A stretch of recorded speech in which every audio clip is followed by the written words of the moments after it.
महाराष्ट्रातील नैसर्गिक सौंदर्य व ऐतिहासिक वारसा लाभलेले ठिकाण म्हणजे सातारा.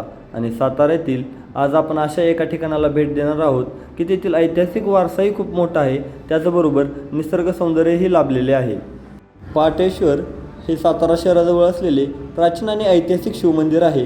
हे ठिकाण सह्याद्रीच्या डोंगर रांगांमध्ये वसलेले असून शांत निसर्गरम्य वातावरणासाठी प्रसिद्ध आहे. पाटेश्वरला जाण्यासाठी सातारा शहरातील MIDC मधून जावे लागते. MIDC मधून देगाव रोडने सरळ थोडे अंतर पुढे गेल्यानंतर देगाव गाव लागते. देगाव गावाच्या सुरुवातीलाच एक छोटासा तलाव आणि एक छोटेसे मंदिर दिसते. त्या मंदिराच्या पाठीमागून सरळ पुढे गेल्यानंतर देगाव गावाची मुख्य कमान लागते. त्या कमानीतून थोडंसं पुढे गेल्यानंतर देगाव गावाचा चौक लागतो आणि या चौकातून आपल्याला उजवीकडे वळायचे आहे. चौकातून उजवीकडे वळल्यानंतर काही वेळ सरळ जायचे आहे. सातारा शहरापासून काही अंतरावर डोंगराच्या माथ्यावर वसलेले हे पवित्र स्थान सह्याद्रीच्या हिरव्यागार वनराईत लपलेले आहे. या ठिकाणी पोहोचताना डोंगरातील वळणावळणाचा रस्ता, सभोवताली असलेली शांतता आणि निसर्गाची अद्भुत शोभा मनाला मंत्रमुग्ध करून टाकते. आता आपण उन्हाळ्यात आल्या कारणाने जास्त हिरवळ आपल्याला दिसत नाही, परंतु जर आपण पावसाळ्यात आलो तर मन भारावून जाईल असे दृश्य या पाटेश्वर परिसरात असतात. सह्याद्रीच्या निसर्गरम्य कुशीत शांततेच्या सानिध्यात आणि प्राचीन इतिहासाच्या साक्षीने उभे असलेले एक अद्भुत स्थान म्हणजे साताऱ्याजवळील पाटेश्वर. येथे पाऊल टाकताच मनाला एक विलक्षण आध्यात्मिक शांती अनुभवण्यास येते. जणू काही हजारो वर्षांची तपश्चर्या आणि भक्ती या भूमीत अजूनही जिवंत आहे. थोड्या जुन्या व दगडी पायऱ्या चढून वर गेल्यानंतर आपल्याला अनुभवायला मिळते ते म्हणजे पाटेश्वर परिसराचे निसर्गरम्य असे दृश्य. आणि इथून प्रवास सुरू होतो पाऊलवाटेचा. डोंगर माथ्यावरून पसरलेल्या या पाऊलवाटेवरून चालताना अतिशय आनंद मनाला मिळतो. चला तर पुढच्या प्रवासाला लागूयात. पाटेश्वरच्या जंगलातील या पायवाटेचा आनंद घेत घेत पुढे गेल्यानंतर आपल्याला लगेचच मंदिराचा परिसर दिसण्यास सुरुवात होते. मंदिराच्या सुरुवातीलाच एक छोटासा तलाव आहे आणि त्या तलावामध्ये असंख्य असे कमळे फुललेले दिसून येतात.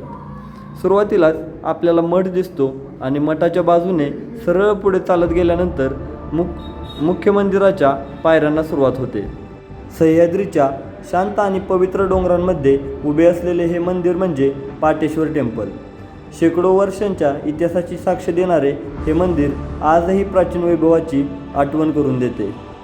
या मंदिराची रचना अत्यंत वैशिष्ट्यपूर्ण आहे. दगडात कोरलेल्या या मंदिरात प्राचीन भारतीय शिल्पकलेची अप्रतिम झलक पाहायला मिळते.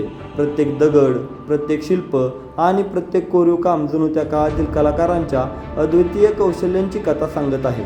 इतिहासाच्या पानानुसार या मंदिराचे बांधकाम मध्ययुगीन काळात झाले असल्याचे मानले जाते. त्या काळातील शिल्पकारांनी सह्याद्रीच्या दगडांना आकार देत अत्यंत मजबूत आणि सुंदर वास्तू उभा केली. मंदिरातील स्तंभ, कमानी आणि दगडी भिंतीवर केलेले कोरीव काम आजही पाहणाऱ्याला मंत्रमुग्ध करून टाकते. पाटेश्वरचे मुख्य मंदिर केवळ एक धार्मिक स्थळ नाही, तर ते आपल्या प्राचीन संस्कृतीचा, वास्तुकलेचा आणि शिवभक्तीचा जिवंत वारसा आहे. सह्याद्रीच्या या पवित्र भूमीत उभे राहून आपण इतिहास, श्रद्धा, निसर्ग यांचा अद्भुत संगम अनुभवू शकतो. मंदिराच्या गर्भगृहात विराजमान असलेले भगवान शिवाचे पवित्र स्वरूप भक्तांच्या श्रद्धेचे केंद्रस्थान आहे. येथे येणारा प्रत्येक भक्त या शांत वातावरणात आध्यात्मिक ऊर्जा अनुभवतो. या मंदिराच्या परिसरात आपल्याला अनेक अद्भुत गोष्टी पाहायला मिळतात, जसे की श्री विष्णूंची निद्रा अवस्थेतील मूर्ती. त्याचबरोबर या परिसरामध्ये आपण देशातील एकमेव श्री गणेशाची स्त्रीवेशातील मूर्तीही पाहू शकतो. पाटेश्वर परिसराचे आणखी एक वैशिष्ट्य म्हणजे येथे असलेल्या विविध लहान मोठी मंदिरे. या मंदिरांची रचना अतिशय साधी पण मजबूत दगडी वास्तुकलेत केलेली आहे. सह्याद्रीतील दगडांना आकार देऊन उभारलेली ही मंदिरे आजही त्या काळातील वास्तुकलेचे उत्कृष्ट उदाहरण मानली जातात. मंदिराचे स्तंभ, भिंती आणि कमानी यावर केलेले कोरीव काम पाहताना इतिहास जणू आपल्या डोळ्यासमोरच उभा राहतो. या संपूर्ण परिसरात फिरताना आणखी एक गोष्ट लक्षात येते, ते म्हणजे या मंदिराच्या परिसरात असलेले जंगल व वन्य प्राण्यांचा वावर. या ठिकाणी सरळ सूचना लिहिलेली आहे की या ठिकाणी वाघाचे वास्तव्य आहे. त्यामुळे पर्यटकांनी आणि भाविक भक्तांनी येताना काळजी घेणे खूप गरजेचे आहे. विशेष म्हणजे येथे असलेल्या पाण्याच्या टाक्या प्राचीन काळात पाण्याची साठवणूक करण्यासाठी या दगडी टाक्या तयार केल्या गेल्या होत्या. सह्याद्रीच्या डोंगरात असलेल्या या पाण्याच्या टाक्या त्या काळातील लोकांचे दूरदृष्टीची साक्ष देतात. या परिसरात प्रत्येक दगड, प्रत्येक शिल्प आणि प्रत्येक रचना ही आपल्याला इतिहासाची आठवण करून देते. येथे फिरताना वेगळी शांतता आणि आध्यात्मिक वातावरण जाणवते. निसर्ग, इतिहास, श्रद्धा यांचा एक अद्भुत संगम पाहायला मिळतो. त्यानंतर आम्ही तेथेच असलेल्या कोटी शिवलिंग मंदिरामध्ये गेलो. कोटी शिवलिंग मंदिरात उभे राहून एक गोष्ट स्पष्टपणे जाणवते. आपल्या पूर्वजांनी केवळ देवळे उभारली नाहीत, तर भक्ती, कला आणि विज्ञान यांचा अद्भुत संगम घडवला. प्रत्येक दगडात कोरलेली ही कला आणि त्यामागील बुद्धिमत्ता आजही आपल्याला थक्क करून सोडते. कोटी शिवलिंग मंदिर हे फक्त मंदिर नसून एका प्रकारची गुहाच आहे. या गुहेचे सर्वात मोठे वैशिष्ट्य म्हणजे तिच्या आत असलेले पवित्र शिवलिंग. या गुहेमध्ये विराजमान असलेले भगवान शिव यांचे स्वरूप अतिशय प्राचीन आणि पवित्र मानले जाते. असे मानले जाते की प्राचीन काळात साधू संत आणि ऋषीमुनी येथे ध्यान आणि तपश्चर्या करीत असत. गुहेच्या आत असलेले शिवलिंग पाहताना असे वाटते की जणू निसर्गाने स्वतः हे पवित्र स्थान निर्माण केले आहे. दगडातून साकारलेली ही रचना आणि त्याभोवतीचे शांत वातावरण भक्तांना एक वेगळीच आध्यात्मिक अनुभूती देऊन जाते. गुहेची रचना देखील अत्यंत वैशिष्ट्यपूर्ण आहे. दगडामध्ये कोरलेली ही गुहा त्या काळातील शिल्पकारांचे कौशल्याचे सुंदर उदाहरण आहे. गुहेच्या भिंती, त्यातील नैसर्गिक आकार आणि त्यात विराजमान असलेले शिवलिंग हे सर्व मिळून एक अद्भुत दृश्य तयार करतात. या ठिकाणी अशा प्रकारची शिवलिंग पाहायला मिळतात की जी जगाच्या पाठीवर कुठेच मिळू शकत नाहीत. या गुहेत उभे राहिल्यावर एक गोष्ट स्पष्टपणे जाणवते. प्राचीन काळातील लोक निसर्गाच्या सानिध्यात राहून देवाची उपासना करत असत. पर्वत, दगड आणि गुहा या सर्वांमध्ये त्यांनी अध्यात्माचा शोध घेतला.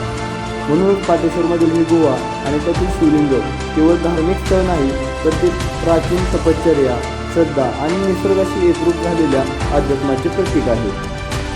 आजही येथे येणारा प्रत्येक भक्त या गुहेत काही क्षण उभा राहून एक वेगळी शांतता अनुभवतो. सह्याद्रीच्या कुशीत वसलेले हे पवित्र स्थान आपल्याला सांगते की आपल्या संस्कृतीमध्ये निसर्ग, श्रद्धा आणि अध्यात्म यांचा किती सुंदर संगम आहे. त्याचबरोबर त्याला विज्ञानाचीही जोड आहे.